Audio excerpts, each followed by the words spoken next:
Hello, afternoon. It is so wonderful to be here. My name is Jessica Lee Stovall, and I'm an assistant professor of African American Studies here at UW-Madison. And I'm honored to be able to introduce Dr. Gloria Whiting this afternoon. I'm so inspired as I looked at the posters in the Wisconsin Historical Society, and I'm inspired by this endeavor of uncovering the stories of these freedom seekers. In my own book project on Black teachers, I went on physical pilgrimages to share space with people who have thought about how freedom seekers like Harriet Tubman have resisted and reimagined spaces through the Underground Railroad. And by being in the physical spaces as Harriet Tubman walked, I was able to better articulate the overt and subversive ways that freedom seekers whirled Black freedom. To reflect on this connection between Harriet Tubman and Black teachers, I begin each chapter of my book with the vignette of these pilgrimages to illuminate the parallels between Tubman's decision-making around striving for liberation and how Black teachers have constructed free worlds within schools both past and present. Over the course of a year and a half, I hopped on airplanes to be present in the spaces she was: her birthplace in Cambridge, Maryland, her gravesite in Auburn, New York, and even St. Catharines, Canada, where she spent 8 years after the Fugitive Slave Act passed in 1850. The Harriet Tubman pilgrimages brought me experiential knowledge, and this knowledge often was emotional as I anchored myself in sacred historical memory in the archives. So centering freedom seekers in my own work highlights the strategy, courage, intellect, and collective actions of Black people. And centering this work of freedom seekers today connects the past to the present, illuminating the ongoing struggles in our quest for liberation. Thus, you can see why I'm so inspired. And the second that Dr. Whiting asked me to give this introduction, I knew that I wanted to be a part of this incredible project. And so I want to now transition to thinking about Dr. Whiting's work, who's the reason why we're all here gathered today. So Gloria Whiting is the E. Gordon Fox Associate Professor of History here at UW-Madison. She graduated from Rice University and has a master's degree and PhD in history from Harvard University. She has, her work is focused on ordinary people in early America, especially women and people of color. And she has published articles in leading historical journals, such as the Journal of American History, the William and Mary Quarterly, and Slavery and Abolition.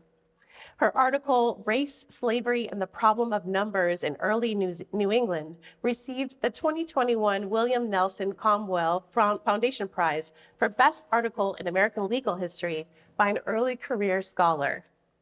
In 2024, Gloria published her first book titled Belonging: An Intimate History of Slavery and Family in Early New England. This deeply researched and beautifully written book illuminates the lives of enslaved people in 17th and 18th century Massachusetts, revealing much that we had not known about their families and communities. Belonging has been shortlisted for the Frederick Douglass Book Prize and the Stone Book Award, and has won numerous prizes, including the American Historical Association Prize for Best First Book on American History, the Peter J. Johns Memorial Prize from the Massachusetts Historical Society, the John Witham Prize from the Colonial Society of Massachusetts, and the Francis Richard Keller Sierra Prize from the Western Association of Women's Historians. Gloria has received several prizes in recognition of the quality of her teaching, including the University Housing Honored Instructors Award, which she has won 4 times, the History Department's Dorothy and Heinzing Nung Yao Teaching Award, and the Tri-Delta Sorority's Outstanding Instructor Award. This afternoon, Gloria will be speaking to us about the Freedom Seekers Project here at W-Madison. And without further ado, we want to welcome Dr. Whiting.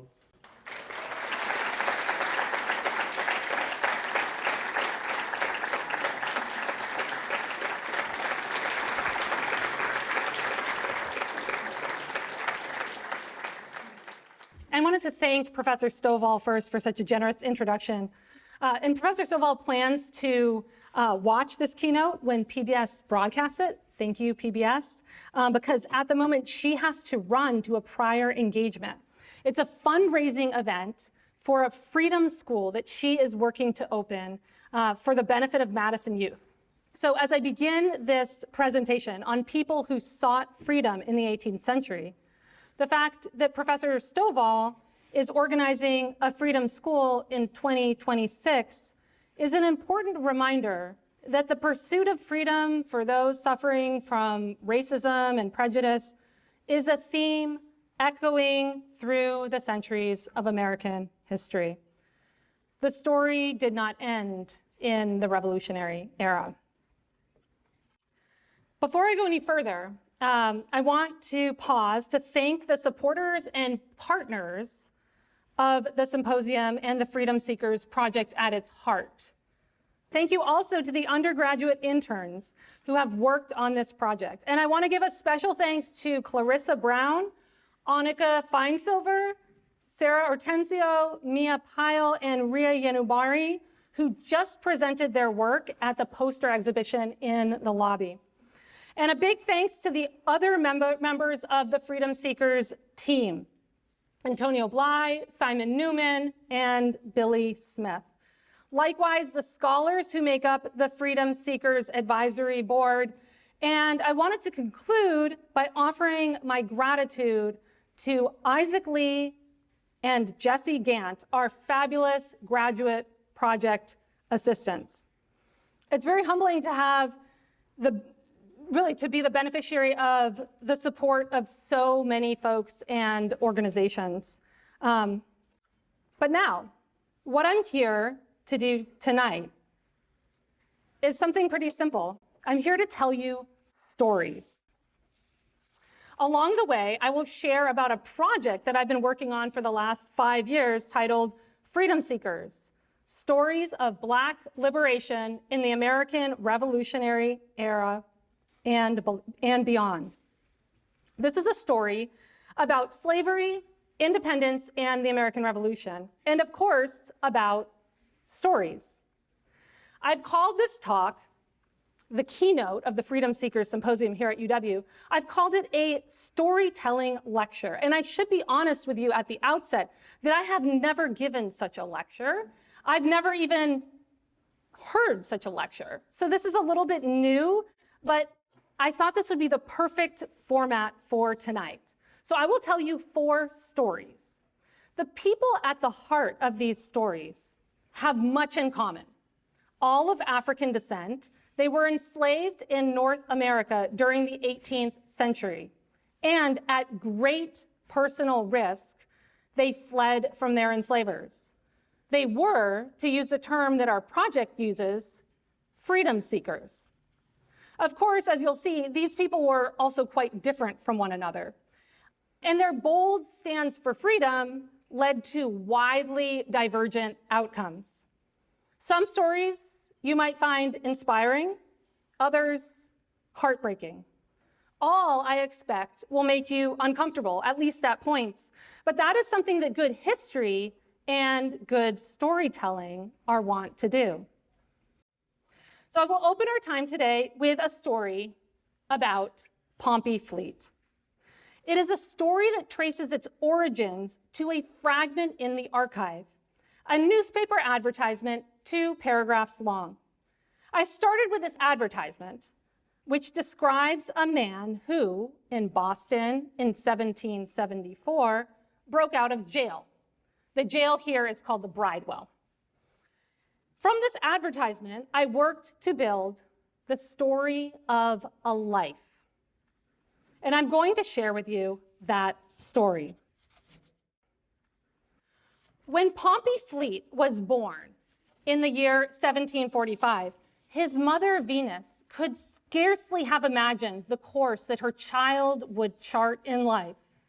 Pompey would grow up to escape slavery, and then, thanks to his British allegiance in the American Revolution, to escape North America altogether. Ultimately, Pompey would return to the continent from which his ancestors hailed, Africa. Along the way, he would become an accomplished craftsman, but this part Venus might have expected.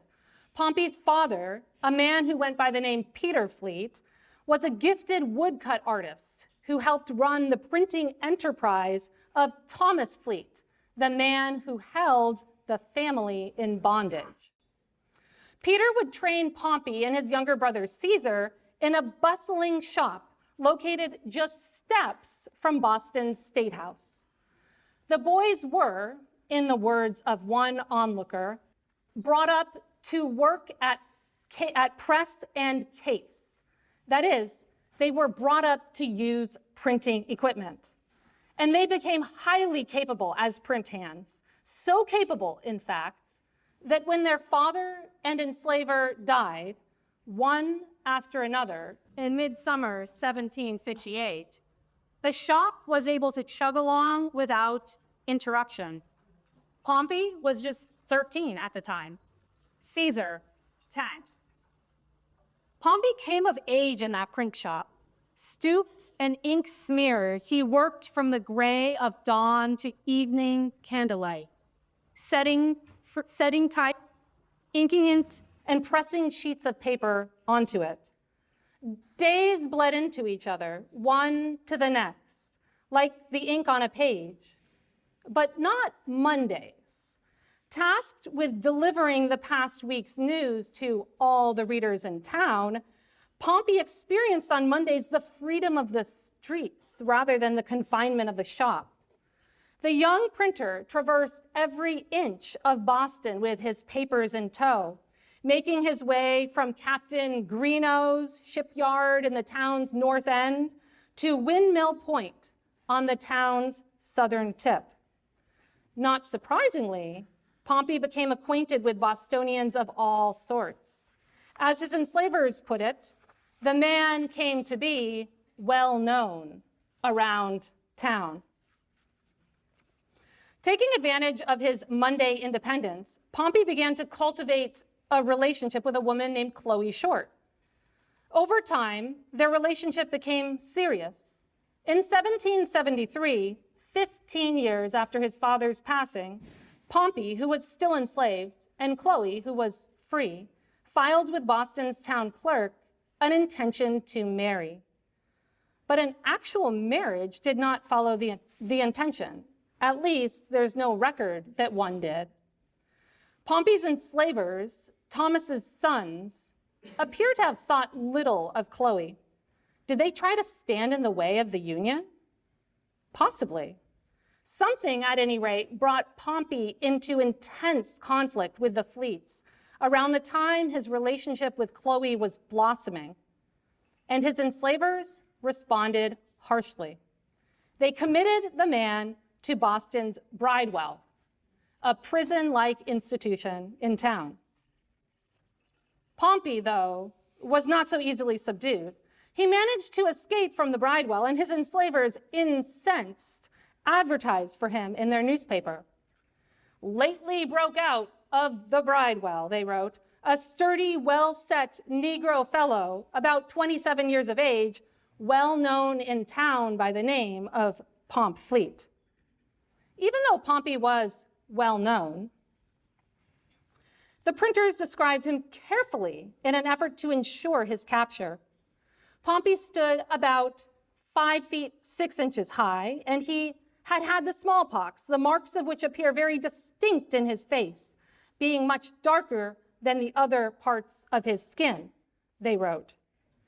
Pompey was also well dressed. Not only did he possess white breeches and stockings, according to the advertisement, but he had a black set of the same, and he carried with him a good dark brown coat. The printer's physical description of Pompey is most revealing, though, in the evidence it provides of the man's pride and sense of self-importance.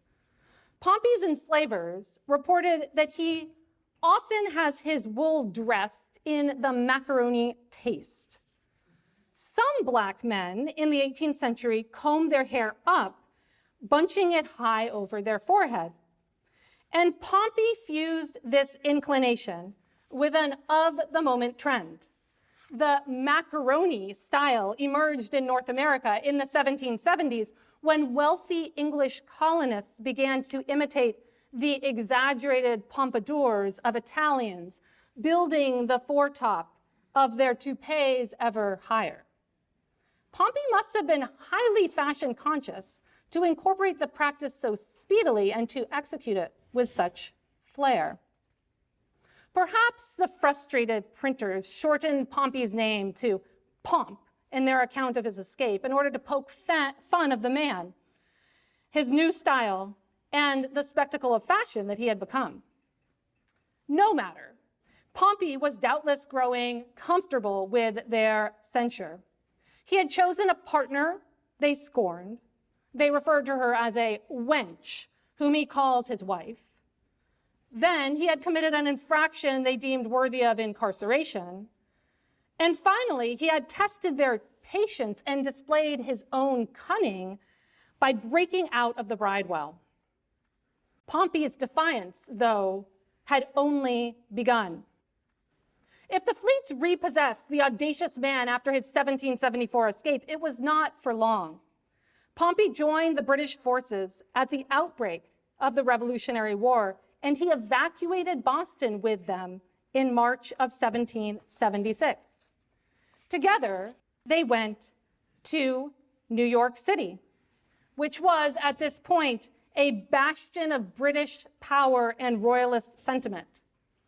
In New York, Pompey printed against the American cause under the supervision of loyalist pressman Alexander Robertson. In the end, Pompey's British allegiance won him his liberty. When the British left New York in 1783, they brought with them some 3,000 Black people, most of whom, like Pompey, had deserted rebellious American enslavers to join the British ranks. Pompey sailed alongside Alexander to Port Roseway, Nova Scotia, on a ship with Black loyalists from plantations as far as Georgia and South Carolina. Pompey continued his work as a printer in Nova Scotia, but his employer died just a year after their arrival, and eventually, tired of low wages and discriminatory legislation, Pompey made preparations to leave. In 1792, he took to the sea once again, this time headed for Sierra Leone, a West African colony founded in large part by Black loyalists. But Pompey did not go empty-handed. He must have found room on the ship for the cumbersome equipment of a printer. For soon after his arrival, Sierra Leone boasted a press that was in constant operation. Transporting these tools and the knowledge required to make good use of them was truly an accomplishment. This was the first printing press in Africa, south of the Sahara Desert. Pompey had taken his trade from Boston to New York to Nova Scotia to Sierra Leone, printing from slavery to freedom in a world upturned by revolution. As Pompey's story shows, the American Revolution offered opportunities to people who sought to escape slavery. By embracing the British cause, Pompey managed to put thousands of miles between himself and his erstwhile enslavers. Of course, Pompey's story is unusual due to the man's literacy, his remarkable skill at printing, and frankly, the extent to which his life can today be reconstructed. However, Pompey's decision to abscond during the chaos of the American War for Independence was not unusual. Estimates vary, but some scholars believe that fully a fifth of enslaved people in British colonies in North America attempted to escape bondage during the Revolution. That is, freedom seekers fled their enslavers' estates in very large numbers. As the groundbreaking Black historian Benjamin Quarles argued nearly 50 years ago, the Revolutionary War can be termed a Black declaration of independence in the sense that it spurred Black Americans to seek freedom and equality. And perhaps I should pause here to note that Quarles earned his PhD from UW-Madison in the year 1940, which means there is a long history of work on slavery and the Revolution on this campus. Quarles was right about the Revolution spurring Black Americans to seek liberty, but we need to be careful. The Revolution did not inaugurate Black American struggles against slavery. The desire for freedom on the part of the enslaved did not originate during this era. Many in bondage were willing to take great risks to secure their liberty long before the American War for Independence. Another story can help us appreciate this. Penelope. Did Penelope's heart pound as she took shelter in the forest on the outskirts of town? Did she gasp for air as she tore through the nearby farmland? Or did her feet make nary a patter on the town dock as she crept under cover of darkness to a waiting vessel? No one knows how Penelope went about making her escape from Nathaniel Carey, the Charlestown sea captain who enslaved her. But some sleuthing can help us understand certain aspects of Penelope's flight. Clues from the archive shed light on what prompted Penelope to run when she did, why the woman felt particularly justified in seizing her freedom, and what resulted from her stand for liberty. Penelope's story first is a story, to begin with, is a story of firsts. The woman was likely brought to Massachusetts on the first ship to deliver a sizable cargo of Africans to the colony. And when she fled years later in 1704, the notice her enslaver posted in attempt to reclaim her was the first newspaper advertisement printed in England's American colonies for the purpose of capturing a bondsperson of African descent, at least the earliest such advertisement that survives. That means that it was Penelope's escape that prompted her enslaver to post a notice that inaugurated a genre in the Americas. Tens of thousands of like advertisements would follow the one describing Penelope. These advertisements announce far and wide the flight of people from slavery, but only rarely is it possible to learn what resulted from bondspeople's brave bids for freedom. It was not typical, after all, for enslavers to follow up in print by celebrating captures or deploring fruitless searches. In Penelope's case, however, other sources help us fill out the story. Records filed by the local court show that Nathaniel's advertisement was successful. Penelope was caught. But they also show that the woman was resolute in her determination to gain liberty. In December of 1705, a year and a half after she had first sought to free herself from her enslaver's clutches, Penelope took a second stand for freedom. She marched to the courthouse and lodged a complaint against her enslaver for wrongly enslaving her. In the process of suing Nathaniel, Penelope told her story, or at least she told parts of it. Penelope's story was preserved on scraps of paper stuffed into tin boxes stored for generations in the local courthouse. On those crumbling fragments, if we listen carefully, we can hear echoes from as far back as 1691, when the woman was in her early 20s.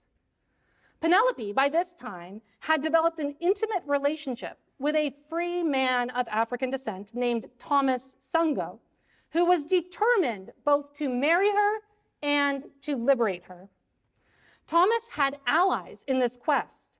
A white neighbor later recalled going to Nathaniel's house to assist Thomas in a contract he was making with Nathaniel concerning his Negro woman named Penelope.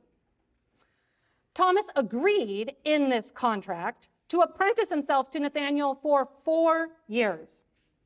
Nathaniel, in turn, would allow Thomas to marry Penelope, and he would set the woman free at the end of Thomas's term.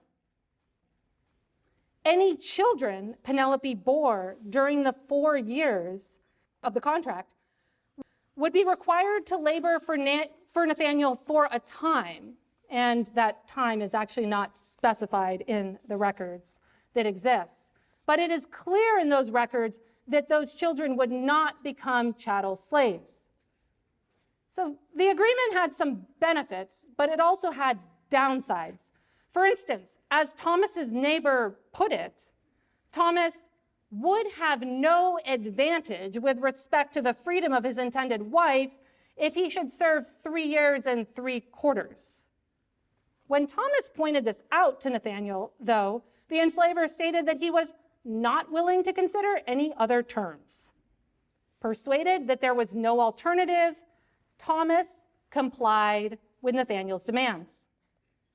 And so, Thomas relinquished his independence, moved into Nathaniel's household as a bound laborer, and married Penelope. This was an extraordinary stroke of good fortune for the young woman. As a result of the contract, Penelope could look to a future in which she and her husband would be unencumbered by enslavers and able to raise children in liberty. But then Thomas died. Did Thomas die 3 3/4 years into his contract with Nathaniel, as he and his neighbor had feared? No record notes the time of Thomas's passing, but we know that he was gone before Penelope sued for freedom in 1705, because the court referred to the woman as the widow of Thomas Sungo of Charlestown. We also know that Penelope declared herself ready to prove that the conditions of her freedom were complied with. This suggests that Thomas indeed served out his 4 years. Significantly, Nathaniel did not dispute Penelope's account in court. But the story does not quite add up. If Thomas had labored for the required 4 years, Penelope should have been freed when those 4 years came to a close back in 1695. Why would she have waited until 1704 to leave? A fragment in the archives might provide the answer. In April of 1704, a Negro child bound by a man identified as Mr. Carey passed away. The child's name is not noted in the record, nor is the child's parentage, but both the April 1704 death and the obligation to a man with Nathaniel's last name fit Penelope's story. Penelope did not desert Nathaniel's household until June 1704, 2 months after the child claimed by Mr. Carey passed away. Perhaps the woman chose to labor in Nathaniel's household while her offspring came of age in bondage, trading her freedom for proximity to the one she cared about, just as her husband had done for her years before. Whatever Penelope's motivation for delaying her departure from Nathaniel's household, by 1705, the woman was arguing for her freedom before a jury of her townsmen. This she did with impressive success. The woman's neighbors, some of whom were enslavers themselves, found that Penelope is and ought to be a free woman. Nathaniel, as the losing party, was required to cover Penelope's legal costs. It was a sweet victory, but a fleeting one. Nathaniel did not accept the ruling. He appealed to the colony's high court, which decreed that Penelope's suit had been filed in the wrong lower court. The original decision was reversed. This devastating reversal provides us with our final glimpse of Penelope's life. What happened next? Did Penelope run again when the courts failed her? Did she manage to work out an arrangement with her hard-headed enslaver? Or did she live out her life, widowed and perhaps childless, in bondage? The records do not say. Penelope's story is one of nearly 100 stories featured on the Freedom Seekers website. And our collection of stories is rapidly growing. These stories are really, we call them stories, but they're really short and engaging histories of people who seized their freedom during the Revolutionary era and the time before and after. These stories display tremendous diversity.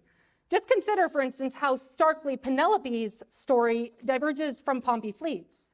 However, they all have the same starting point: the newspaper advertisements posted by enslavers that described those who fled bondage and offered rewards for their re-enslavement.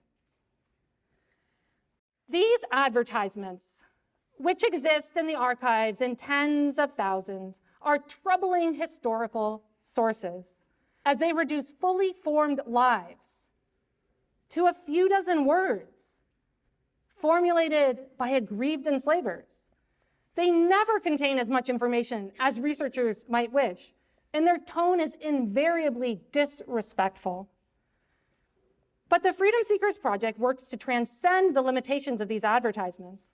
Importantly, Freedom Seekers is the first project to create a collection of the stories behind runaway advertisements, rather than just a collection of the advertisements themselves. And the project shows that deep archival research can contextualize and flesh out these difficult historical sources. For instance, my story of Pompey used over 20 supplemental sources to build on that original advertisement, and my story of Penelope used nearly that many. Such archival work, together with measured acts of historical imagination, can provide new insight into the experiences of those who had the courage to challenge both their own enslavement and the system of slavery itself. Letitia. The days were shortening in 1733 and the chill of winter tightening its grip on Boston when Letitia found a visitor on the stoop. Letitia at the time might have been 7, the age at which children began to be considered useful in New England. Or perhaps she was a bit older, 10 or so. A girl of African ancestry, she was enslaved by James Gordon, a wealthy merchant in town. As for the visitor at the door, she was a free white woman, a neighbor named Mary Butler. Mary showed up that winter, not once, not twice, but several times. And each time she brought with her the same request. The wife of a saddler named Samuel Butler and a new mother of twins, Mary came for Letitia.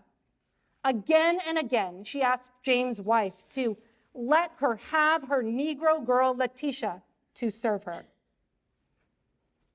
Letitia likely began to dread hearing the women parley over her future by the hearth. But the Gordons, for their part, persistently denied Mary's request. Perhaps Letitia's labor was needed in their household. Or maybe Letitia made it clear to her enslaver that she did not wish to go. Months passed. The snow melted, the ground thawed, and Mrs. Gordon's kitchen garden, likely tended by Letitia, began to bear the season's first peas and lettuces. Only then did the Gordons relent.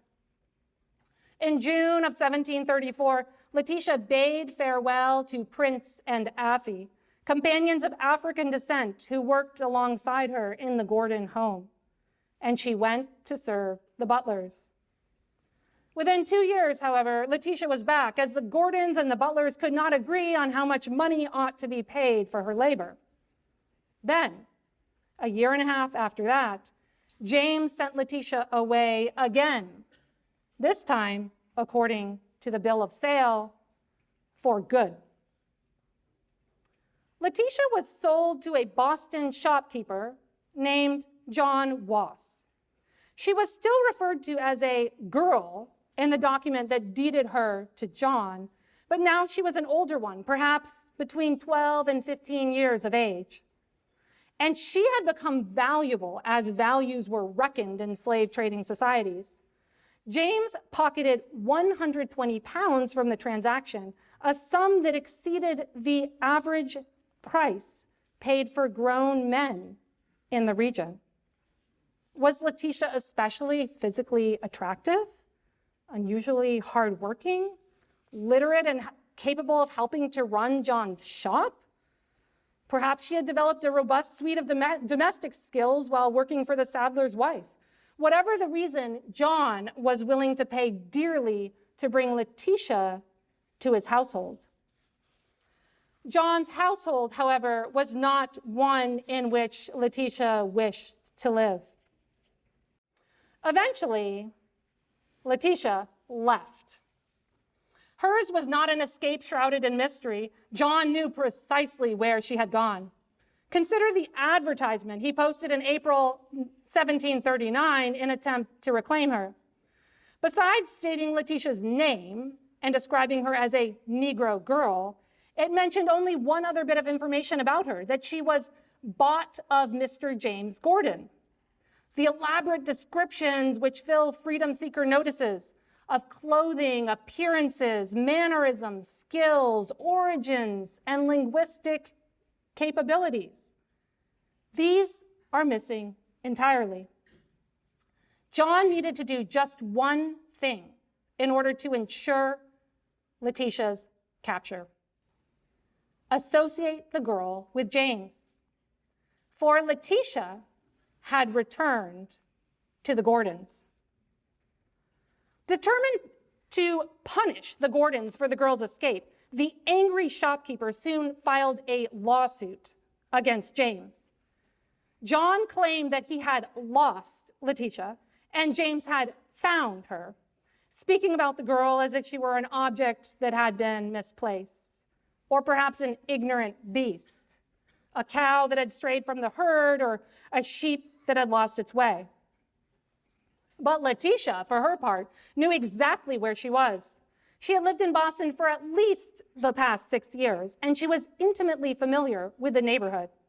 Letitia had not gotten lost. She had made a conscious decision to leave, to walk 3/4 of a mile from one Boston home to another. Why had Letitia abandoned her present enslaver for her former one? Depositions filed in court revealed that the girl was sick, grievously so, and that she attributed her ailments to mistreatment in the Wass household. A neighbor recalled in graphic detail the extent of Letitia's suffering. She sat down in our kitchen without saying anything for a considerable time, this neighbor wrote, being choked with a violent fit of coughing. Letitia vomited as well. This too was described as violent, and she had lost her appetite almost entirely. As the neighbor put it, Letitia had scarce any stomach at her victuals. She was described by another as much emaciated, with a violent cough, a girl in a state of genuine consumption. When a neighbor asked Letitia how long she had suffered from her racking cough, the girl answered, "A good while," and she explained that she had been ill ever since her mistress cut off her wool. Letitia, apparently, was the victim of the forcible bodily manipulation that enslaved people suffered in many times and places. John's wife had shorn the girl's hair, clearly against her will. And this maltreatment, as Letitia saw it, had consequences that went beyond physical appearance. The shearing had made Letitia dangerously ill. When the ailing girl showed up on the Gordon stoop, her former enslaver summoned a doctor in hopes of treating her. Letitia, though, remained trapped by the fact of John's ownership. The doctor refused even to dispense advice because he did not have the permission of the girl's proper master. And though the Gordons made an effort to hide Letitia in their home, secreting her in an upper chamber, Letitia was forced back to the Wass home before the end of April.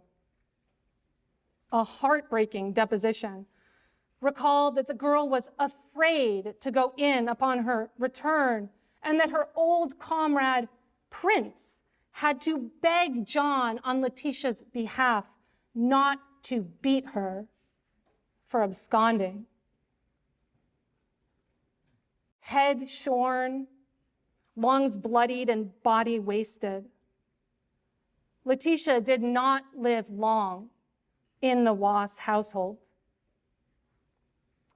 By July, her lifeless body lay in an area burial ground. If anyone memorialized the place of her interment, Prince perhaps, or Affie, or maybe the Gordons, their marker does not survive. Letitia's story is a story that I wrote through tears, but it did not begin that way. How hopeful, I thought, when I found the Freedom Seeker advertisement, and how brave this girl marched away from her enslaver's household. She must have had good reason to do so. Did she accomplish her aims? Did she ultimately manage to escape slavery? And then I found the stack of depositions filed away by the court, the testimonies of neighbors to Letitia's wasting, the statements about her fear of her enslaver, the declaration by the local doctor that he would not so much as dispense advice to help the girl without the permission of her cruel enslaver, the confirmation of Letitia's death. The contours of Letitia's short life slowly became clear to me in a cold, soundless archive in Massachusetts. The work was emotionally taxing, and it was lonely. As I have found, frankly, much of my historical work, including the process of writing my book, to be. But the Freedom Seekers Project, as a whole, is the antithesis of solitary. The undertaking is an exceptionally collaborative one. Working with my project team and website design professionals, I built a website with tools for searching the collection of stories, including an interactive map. As the collection of stories at the heart of this project grows, we have published essays authored by nearly 50 different contributors. These range from undergraduate students to senior scholars. And teaching is at the heart of our undertaking, and that is often done as a team. The Freedom Seekers Project has run an internship through the history department for the past 5 semesters, which has allowed UW students to master the difficult historical work of piecing together these untold stories. And students beyond UW have benefited from the Freedom Seekers Project as well. The team has made instructional materials available free of charge on its website, which have been used by professors in college classes nationwide, from the University of Pennsylvania to Appalachian State, to Johns Hopkins, to the University of California, Berkeley, and beyond. In this semi-quincentennial year, our bank of stories is rapidly expanding. The website, which links to freely available runaway advertisements on the internet, invites professors, graduate students, undergraduates, and knowledgeable members of the public to interpret these advertisements and use them as the foundation for stories of their own creation. Perhaps one of you might try your hand at this. Because the Freedom Seekers Project is a community-sourced undertaking with collaboration at its heart, I wanted to share one story tonight the last one, authored not by myself, but by a collaborator. This final story about Solomon was researched and written by my colleague, Simon Newman, though I have altered it just a little bit for the purpose of this presentation. Solomon.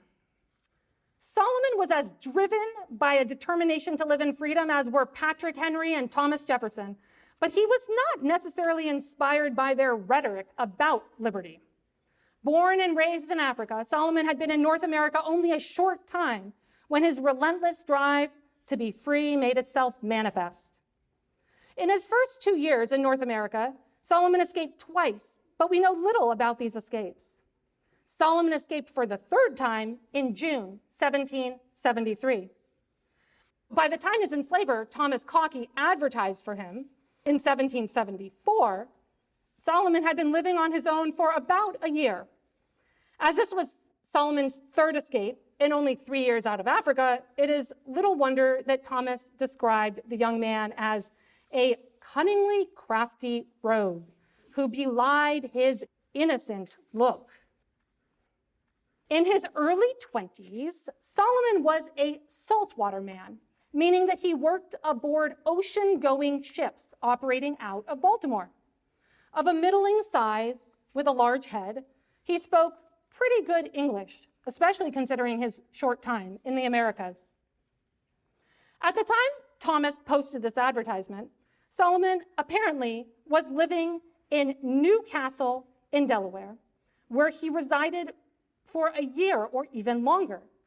He also spent some time in nearby Philadelphia, and in July 1774, just a month after Thomas advertised for him, Solomon made his way to Somerset County, Maryland. After this, he was taken up and imprisoned. The advertisement, it seems, accomplished its purpose. By November 1774, Thomas had reclaimed the freedom seeker and brought him back to Baltimore. Thomas took precautions to make sure that the young man would not escape again. He had an iron collar fitted around Solomon's neck. He placed fetters around his ankles, and he attached a chain to one of those fetters. These were not just any restraints. They were, as Thomas put it himself, all double riveted. Despite their structural integrity, the shackles failed. For in July of 1775, Solomon escaped for the fourth time. On this occasion, he fled with a white servant named Richard Dawson. Thomas believed that the two men would make for Boston, which was at this time under siege by the British. Thomas expected Solomon and Richard to join the British soldiers because, he stated, they have often been talking about them. Like Solomon, Richard had an iron collar around his neck, and Thomas thought it likely they may get off their irons, get other clothes, change their names, and deny their master, as the Negro has always done. The advertisement following Solomon's fourth escape was reprinted at least 6 times between May 16th and September 18th, 1775, in both Maryland and in Pennsylvania newspapers. On October 5th, Solomon was taken into custody by Ralph Foster in Prince George County, Maryland. Ralph advertised that he had possession of a Negro man who says his name is Solomon and that he belongs to Thomas Cockey. Ralph made it known that the enslaver could reclaim Solomon upon paying charges. But this would not be Solomon's last escape, nor would it mark the end of his adventures in freedom.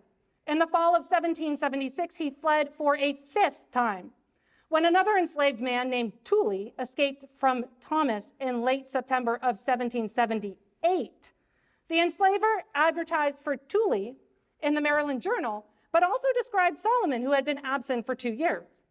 During this lengthy period of liberty, Thomas would later reveal, Solomon had been at Fort Pitt and many other places about the country. Fort Pitt was an American base for defensive operations against violent resistance by the indigenous allies of the British. There, American Colonel Daniel Brodhead organized several operations along the Allegheny River, occasionally fighting against the Seneca and other indigenous warriors, and sacking and burning empty indigenous settlements. Did Solomon take place in these or related operations? What else might he have been doing during this long period of freedom when he had made his way to many other places around the country? We cannot know, but what seems clear is that Solomon's determination to be free had little to do with the American patriots' contemporaneous struggles for individual and national liberty. The man appears to have been indifferent as to which side to take in the revolutionary conflict. He plotted joining the British in Boston, then joined the Americans in Fort Pitt. Solomon apparently took advantage of the chaos of these years and the needs of both British and American commanders for young and able fighting men, or for manual or skilled workers, such as seafarers. After his time in Fort Pitt, Solomon again was recaptured, which we know because 2 years later, in 1780, Solomon escaped from Thomas for at least the 6th time, despite the fact that he had again been fitted with an iron collar around his neck. On this occasion, Thomas made Solomon's African identity clear, describing him as a Guinea Negro man. And somewhat wearily, the enslaver reiterated that despite his harmless look, Solomon was a sly villain. Having previously escaped with a white servant, on this occasion, Solomon was partnered with Eben, another Guinea Negro man, who also had escaped from Thomas. At this point, Solomon fades from the historical record. There appear to be no other mentions of him. The American Revolution was not so much a causal factor as a backdrop for this determined young African man to try repeatedly to free himself, siding with whomever might offer him liberty. Not even shackles, chains, or collars held the man back, as twice he escaped while wearing these highly visible markers of enslaved status, contriving to have them removed and to remain at liberty. Had Solomon been recaptured and returned to Thomas, it seems likely that such a resolute freedom seeker would have escaped again, and likely as well that Thomas would have advertised for him as he had done so many times already. Perhaps this final bid for freedom was successful. Solomon's story suggests that people in bondage took full advantage of the upheaval of revolution to make a break for freedom, and they were willing to collaborate with whichever side served their purposes, whether patriot or loyalist. But Solomon's path was not Pompey Fleet's path, or the path followed by Will, nor that of Titus, or Bina, or Pero, or George Samba, or Bet, or Prime, or Tom, or Cuff Dix, or Caesar, or Daniel Anderson. If you peruse our project website, you will find many dozens of stories about bondspeople who confronted the realities of revolution, each of whom charted a somewhat different course than the others. For all, though, freedom was the North Star. The Freedom Seekers Project makes abundantly clear that white patriots were by no means alone in their struggle to achieve what Thomas Jefferson immortalized in the Declaration of Independence as life, liberty, and the pursuit of happiness. Countless people of color fled slavery seeking freedom during the American Revolution.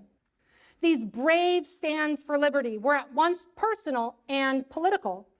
They resulted not only in freedom for individuals, but also in challenges to the system of racial bondage that was foundational to the Americas. Through their daring demands for liberty, fugitives helped spur an unprecedented Revolutionary era challenge to slavery and racial inequality. Still, the stand against slavery long predated the revolution, as we can see in Penelope's 1704 flight, or in the vision of Letitia, deathly ill, stumbling across Boston in 1739. And these snippets of sources, which number in the tens of thousands in early newspapers, though originally posted to capture fugitive bondspeople, they allow us to capture something else altogether. A bold and inspiring vision of the unrelenting efforts on the part of enslaved people over generations to declare their independence. Thank you.